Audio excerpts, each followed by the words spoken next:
De plus en plus de nos sauveteurs, de nos bénévoles, sont des gens qui viennent de milieux qui ne sont pas de profession maritime à proprement parler, et notamment du milieu de la pêche.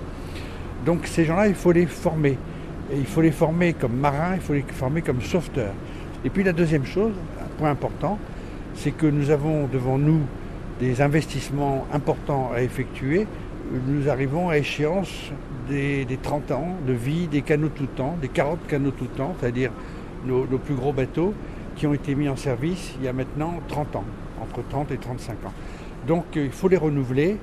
Un bateau de hauturier comme ça coûte au bas mot 1 million, 1 million 100, ça peut aller jusqu'à 1 million 3, 1 million 4.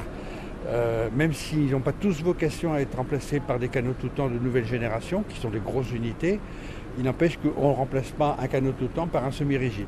Sur 80 000 donateurs que nous avons aujourd'hui, 83 000, nous avons 50 000 plaisanciers. Or, il y a donc au bas mot plusieurs centaines de milliers, voire de millions de plaisanciers. Moi, je ne demande pas la lune. Je souhaite que 150 000 plaisanciers supplémentaires sur 1 million, sur 2 millions, sur 4 millions, 150 000 donnent 30 euros, défiscalisables, 10 euros, c'est-à-dire le prix d'une place de cinéma. Et la SNSM, qui est une institution d'exception, eh bien, elle aurait la visibilité qui lui est indispensable pour pouvoir investir dans les hommes et pour pouvoir investir dans les moyens. Donc aujourd'hui, nous avons mis au point une nouvelle convention avec l'État. Il ne manque plus que d'en mettre un chiffre. J'en ai parlé à M. Hulot, il doit venir nous voir prochainement.